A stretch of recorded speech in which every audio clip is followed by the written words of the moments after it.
السلام علیکم ورحمۃ اللہ وبرکاتہ۔ اللہ اکبر لا الہ الا اللہ واللہ اکبر وللہ الحمد۔ الحمد للہ نحمده ونستعینه ونستغفره ونؤمن به ونتوکل علیہ ونعوذ باللہ من شرور انفسنا ومن سیئات اعمالنا، من يهده الله فلا مضل له ومن يضلله فلا هادي له، ونشهد ان لا اله الا الله وحده لا شريك له، ونشهد ان سيدنا ونبينا ومولانا محمدا عبده ورسوله، اما بعد، اعوذ باللہ من الشیطان الرجیم، بسم اللہ الرحمن الرحیم۔ یا ایہا الذین آمنوا انفقوا من طیبات ما کسبتم ومما اخرجنا لکم من الارض ولا تیمموا الخبیث منہ تنفقون ولستم بآخذہ الا ان تغمضوا فیہ واعلموا ان اللہ غنی حمید۔ صدق اللہ العظیم وصدق رسوله النبی الکریم، ونحن على ذلك لمن الشاہدین والشاکرین، والحمد للہ رب العالمین۔ بزرگان محترم، نوجوانان اسلام، سب سے پہلے اللہ تعالیٰ کی بارگاہ میں حمد و ثنا اور شکر ادا کرتے ہوئے اور بارگاہ رسالت مآب سرور کونین تاجدار مدینہ احمد مصطفیٰ حضرت محمد مصطفیٰ صلی اللہ علیہ وسلم کی بارگاہ میں نذرانہ درود شریف درود پاک پیش کرتے ہوئے دارالعلوم محمدیہ محمدیہ ایجوکیشن ٹرسٹ اور اس کے جملہ اراکین اور اساتذہ اور طلباء عزیز کی جانب سے آپ حضرات کی خدمت میں عید الفطر کی مبارکباد پیش کرنے کی سعادت حاصل کر رہا ہوں۔ اللہ تعالیٰ آج کے اس دن کو پورے عالم اسلام کے لیے اور بالخصوص ہمارے ہندوستان کے لیے نیک فال بنائے، اور آنے والے جو سال ہیں اور ایام ہیں ان کو امن میں ملک اور شانتی کا ذریعہ بنائے۔ دوستو، آج کا دن جو ہے یہ حقیقت میں اللہ سے مزدوری لینے کا دن ہے۔ جو مومن مسلمان ایک مہینہ اللہ تعالیٰ کی عبادت کرتا ہے اس کا صلہ آج ملتا ہے۔ حضور نبی کریم صلی اللہ تعالیٰ علیہ وسلم نے ارشاد فرمایا، اللہ تعالیٰ باوجود یہ کہ جانتے ہیں کہ میرے بندے کیوں جمع ہیں، کیوں نماز پڑھ رہے ہیں، کیوں تشریف پڑھ رہے ہیں، کیوں خطبہ سن رہے ہیں، لیکن پھر بھی فرشتوں سے پوچھتے ہیں کہ یہ کیوں آئے ہیں؟ کہا کہ اللہ یہ آپ سے محبت اور آپ کے ڈر کی وجہ سے جمع ہوئے۔ کیا طلب کر رہے ہیں؟ اے اللہ یہ جنت کے طالب ہیں۔ تو اللہ تعالیٰ فرماتے ہیں کہ جاؤ اعلان کر دو، جتنے لوگوں نے رمضان مبارک میں روزے رکھے اور آج انہوں نے عید کی نماز پڑھی، میں نے سب کی اپنی رحمت سے مغفرت فرمائی، بخشائے گھروں کو لوٹ جائیں۔ یہ نبی کریم صلی اللہ علیہ وسلم کا فرمان ہے۔ یقیناً اس سے بڑھ کر مسلمان کے لیے کوئی خوشی کا دن نہیں ہو سکتا۔ لیکن میرے بھائیوں، آج نفسی کا عالم ہے۔ آج حال یہ ہے کہ ہم میں سے اکثریت ایسے لوگوں کی ہے جو صرف یہ چاہتے ہیں کہ میرا بھلا ہو، میرا فائدہ ہو، قوم جائے بھاگ میں کسی بھی جگہ جائے، کچھ بھی ہو جائے۔ ہم ہر محاذ پر آج اسی لیے فیل ہیں۔ آج مسلمان اپنی قیمت گوا چکا ہے۔ اس نے اپنے آپ کو اپنے اعمال کی وجہ سے ذلیل کر دیا۔ حضور نبی کریم صلی اللہ تعالی علیہ وسلم نے ارشاد فرمایا کہ عید الفطر کی نماز سے پہلے روزوں کی زکوٰۃ ادا کر دو۔ روزوں کی زکوٰۃ کیا ہے؟ صدقۃ الفطر۔ صدقہ فطر جو ہے یہ روزوں کی زکوٰۃ ہے۔ آج لوگ کنجوسی کرتے ہیں۔ حضور علیہ السلام نے صاف فرمایا کہ آدمی کئی طرح سے صدقہ فطر دے سکتا ہے۔ پہلا 2 یا 2.5 کلو گندم آج زیادہ پیسے کے نہیں ہیں میرے بھائیوں۔ 2 کلو گندم کی قیمت اتنی ہوتی ہے کہ آج ہمارے بچے گھر میں جو بچے رہتے ہیں وہ روزانہ ماں باپ سے اتنے پیسے مانگ کر کھا لیتے ہیں، اس کی کوئی اہمیت نہیں۔ آج حضور اکرم صلی اللہ تعالی علیہ وسلم نے ارشاد فرمایا، اللہ نے اگر آپ کو دیا ہے اور سہولت ہے تو پھر اس کا شکر ادا کرتے ہوئے 3 کلو کھجور کی قیمت ادا کریں صدقہ فطر میں، جو تقریباً آج کے حساب سے 400 اور 500 کے درمیان ہوتی ہے ایک آدمی کی۔ اور تیسرا جو صدقہ الفطر ہے وہ ہے کشمش، جس کو منقع کہتے ہیں۔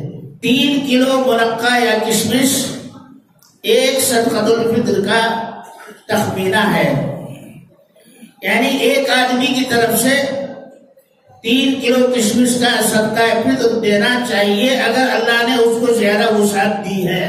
3 کلو تقریباً 1000 روپے کی ہو جاتی ہے۔ اگر گھر میں 4 آدمی ہیں تو 4000 روپے ہو گئے۔ آپ کسی بھی غریب آدمی کو 4000 روپے دیں گے تو اس کے کپڑے بھی بن جائیں گے، اس کا کھانا بھی تیار ہو جائے گا اور اس کے جوتے بھی تیار ہو جائیں گے، اس کی خوشی بھی ہو جائے گی۔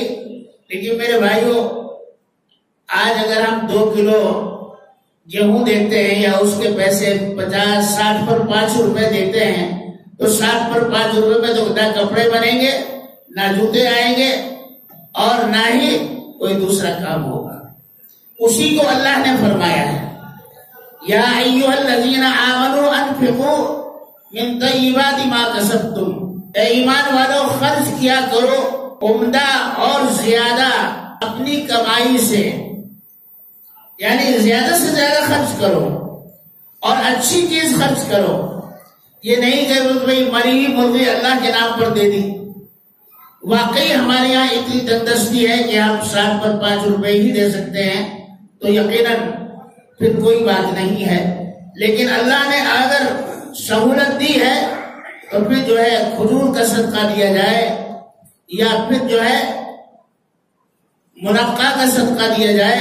بہرحال آج کے اس دور میں جبکہ غریب آدمی بھی 5 روپے لینے کے لیے تیار نہیں ہے، 10 روپے لینے کے لیے تیار نہیں، تو آج کے اس دور میں صدقہ الفطر کی قیمت یقیناً اللہ کے نبی نے اس زمانے میں رکھی ہے۔ اور آمنا وصدقنا، علماء کرام فرماتے ہیں کہ حضور کا فرمان اپنی جگہ پر، لیکن اگر آپ اس سے زیادہ ادا کریں گے منقع والی قیمت کے اعتبار سے یا کھجور والی قیمت کے اعتبار سے تو اللہ تعالیٰ کے یہاں اس کا اجر زیادہ ملے گا۔ دوسری بات یہ ہے میرے بھائیوں کہ آج کا یہ دور جو ہے بہت نازک دور ہے۔ ماں باپ یہ سمجھتے ہیں کہ ہم جو بچوں کو کھلا رہے ہیں پلا رہے ہیں اور ہم نے بچوں کو اچھے کپڑے بنا دیے اور ان کی حسب منشا ہم نے ان کو کھلا دیا پہنا دیا تو ہم نے ان کا حق ادا کر دیا، یہاں تک کافی نہیں۔ آپ ہمارے اس محلے میں نہیں بلکہ آپ مسلمانوں کے بہت سارے محلوں میں جائیں، وہاں آپ کو 8 سال 10 سال 12 سال کے ایسے بچے ملیں گے مسلمان جو نشے کے عادی ہو چکے ہیں۔ نشے کے عادی، ان بچوں کا کیا ہوگا، ان کا مستقبل کیا ہوگا؟ ہم اپنی فکر کر رہے ہیں، بچوں کی کپڑوں کی فکر ہے ہمیں، سماج میں ہم اچھا بنا کر اپنے آپ کو دکھانے کی ہمیں فکر ہے، لیکن ہمیں یہ فکر نہیں کہ ہمارا بچہ کہاں جا رہا ہے، اس کی صبح کہاں ہوتی ہے، شام کہاں ہوتی ہے، اس کو پیسے دے رہے ہیں وہ کہاں خرچ کر رہا ہے۔ اگر اس طرح سے ہم اپنی اولادوں کو سنبھالیں گے نہیں اور ان کے مستقبل کی فکر نہیں کریں گے تو میرے بھائیوں آج امریکہ کو یاد کر لو، آج انگلینڈ کو یاد کر لو، آج جرمن اور جاپان کو یاد کر لو، آج رشیا کو یاد کر لو، وہاں پر جو ہے 80% لوگ 70% لوگ نشے کے عادی ہیں، نشے کے عادی۔ کیا ہوگا؟ آنے والی نسل جو ہے بالکل بیکار ہو جائے گی۔ جو آدمی نشے کا عادی ہو جاتا ہے وہ نہ کمانے کا رہتا ہے، نہ کھانے کا رہتا ہے، نہ اپنے قابل رہتا ہے، نہ دوسروں کے قابل رہتا ہے۔ یسألونک عن الخمر والمیسر قل فیہما اسم کبیر ومنافع للناس۔ اے محمد صلی اللہ علیہ وسلم، اگر تم سے پوچھے کہ اس نشے والی چیزوں میں کیوں اس کو منع کیا گیا ہے، اللہ تعالیٰ نے کیوں منع کیا ہے، تو کہہ دو کہ اس میں نقصانات بہت زیادہ ہیں، فائدے نہیں ہیں۔ آج کے یہ دور ہے، یہ ہم اپنے نوجوانوں کو، میں خاص طور سے اللہ کے لیے میں اپنے بھائیوں کو، نوجوانوں کو، میں اپنے پیارے نوجوانوں کو جو چھوٹی چھوٹی عمر کے بچے ہیں، میں ان سے کہتا ہوں کہ اللہ کے لیے عید مسلمان کی طرح گزاریں، غیر مسلموں کی طرح نہیں۔ عید اللہ سے ڈر کر گزاریں، شیطان کی طرح جو ہے پھلانگ کر اور کوٹ پھاند کر اور آوارہ گردی کر کے جو ہے، یہ کہیں اسلام میں نہیں ہے۔ ہماری موٹر سائیکلیں دوڑتی ہیں، ہم بھی دوڑتے ہیں، اور کہیں نہ کہیں حادثے ہوتے ہیں اور سنتے ہیں، اور والدین پر قیامت گزر جاتی ہے۔ اس لیے اللہ کے لیے عید کی نماز کے بعد اپنے گھروں پر رہیں، نوجوان خاص طور سے، اور اپنے والدین کی خدمت کریں، آنے والے مہمانوں کی خدمت کریں، جی وقت پر نماز۔ دیکھا یہ گیا ہے کہ عید کے دن جو ہے ہماری مسجدیں خالی ہو جاتی ہیں، نماز پڑھنے والے نہیں رہتے، پتہ نہیں کہاں چلے گئے، جی ہارے کے محلے میں رہتے ہیں لیکن مسجدیں نمازیوں کو ترستی ہیں میرے بھائیوں۔ تو اس لیے مختصر یہ کہ آج کا دن جو ہے وہ اللہ سے لینے کا دن ہے، اللہ سے مانگنے کا دن ہے، اور اسی لیے ہم سب جمع ہیں۔ ہمیں اتفاق اور اتحاد کی ضرورت ہے۔